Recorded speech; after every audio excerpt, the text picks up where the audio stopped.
ଲୋକଙ୍କ ଦ୍ୱାରା ପ୍ରତ୍ୟାଖ୍ୟାତ ହେଲା ପରେ ସେମାନେ ଆଉ ତ କିଛି କାମ କରିବାକୁ ନାହିଁ, ଅକାମ କରିବା ପାଇଁ ଲାଗି ପଡ଼ିଛନ୍ତି। ଭଗବାନ ତାଙ୍କୁ ସଦ୍ବୁଦ୍ଧି ଦିଅନ୍ତୁ। ଆଉ ଏ ଅଭିଯୋଗ ଆଜି ସେ ପ୍ରଥମ ଆଣୁନାହାନ୍ତି, ଧାରାବାହିକ ଭାବରେ 1985 ମସିହା ଠାରୁ ଏ ଅଭିଯୋଗ ଆସୁଛି ଏବଂ ସେ ଜାଣନ୍ତି ଅଭିଯୋଗଟା ମିଥ୍ୟା ଆଉ ଭିତ୍ତିହୀନ, ତେଣୁକରି ତା ସତ୍ତ୍ୱେ ସେ କରୁଛନ୍ତି। ଲୋକ ସ୍ମୃତିରୁ ହଜିଯିବାକୁ ବସିଲେ, ତେଣୁ ଏଇଭଳି କିଛି କଥା କହି ଚର୍ଚ୍ଚକପୂର୍ଣ୍ଣ କଥା କହି ଲୋକଙ୍କ ସ୍ମୃତିରେ ବଞ୍ଚିବାକୁ ଚାହୁଁଛନ୍ତି। ସେ କରନ୍ତି ତାଙ୍କ ଦାୟିତ୍ୱ, କିନ୍ତୁ ଯେଉଁ ଅଭିଯୋଗ ଆଣୁଛନ୍ତି ତାହା ସମ୍ପୂର୍ଣ୍ଣ ଭାବରେ ନିରାଧାର। ଆମେ ଆମର ସାର୍ଟିଫିକେଟଟା ଆମକୁ ସରକାର ଦେଇଛନ୍ତି, ତେଣୁ ଆଜି ଦେଇନାହାନ୍ତି।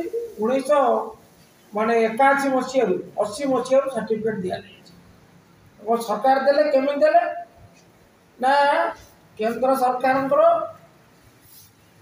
ନିର୍ଦ୍ଦେଶନାମା ଉପରେ ଦେଲେ। କେନ୍ଦ୍ର ସରକାର କେମିତି ଦେଲେ ନା ପାର୍ଲାମେଣ୍ଟର ଆଇନ ଦ୍ୱାରା ଦେଲେ। ପାର୍ଲାମେଣ୍ଟ ଆଇନ କେତେବେଳେ ପ୍ରଣୟନ କଲା? ଯେତେବେଳେ ମାନ୍ୟବର ସୁପ୍ରିମକୋର୍ଟ ରାୟ ଦେଲେ। ସୁତରାଂ ସୁପ୍ରିମକୋର୍ଟଙ୍କ ରାୟ ଆଧାରରେ ପାର୍ଲାମେଣ୍ଟରେ ପ୍ରଣୀତ ଆଇନ ଅନୁସାରେ ସାର୍ଟିଫିକେଟ ଆମକୁ ଦିଆଯାଉଛି। ଆମକୁ ନୁହଁ, ମତେକାଲି ନୁହଁ, କିମ୍ବା କିଶୋରଙ୍କୁ ନୁହଁ, ସମସ୍ତ ଏ ସମ୍ପ୍ରଦାୟର ଲୋକ। ଇଏ ହେଲା ମାନେ କଥା, ସତ କଥାଟି ହେଲା ଏଇଆ, ବାସ୍ତବ କଥା ଏଇଆ।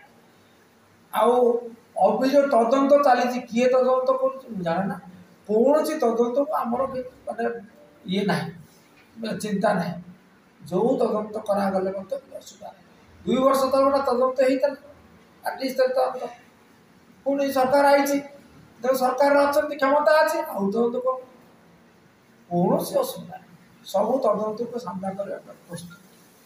କିନ୍ତୁ ଏହାରେ ଏକ ମାନେ ଇଏ ଗୋଟେ ପ୍ରହସନ, ତାହା ହିଁ ଏମିତି ଲୋକ ଓଷା କାର୍ଯ୍ୟକ୍ରମ କରିବାର କ'ଣ କାରଣ ଥାଇପାରେ? ତାଙ୍କୁ ଜଣା ଅଛି। ମୁଁ ପୁରା କହିଲି ମୋ କଥାରେ ଯେ ସେମାନେ ହାରି ଯାଇଛନ୍ତି।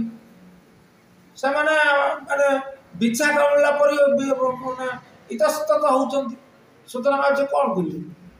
ଏଇଭଳିଆ ମାନେ କଥାକୁ କଥା କରି, ଅପ୍ରସଙ୍ଗକୁ ପ୍ରସଙ୍ଗ କରି ଏ ଟିଭି ମାଧ୍ୟମରେ, ଗଣମାଧ୍ୟମରେ ବଞ୍ଚିବାକୁ ଚାହାନ୍ତି। ମୋର ତାଙ୍କୁ ଦୟା ହେଉଛି।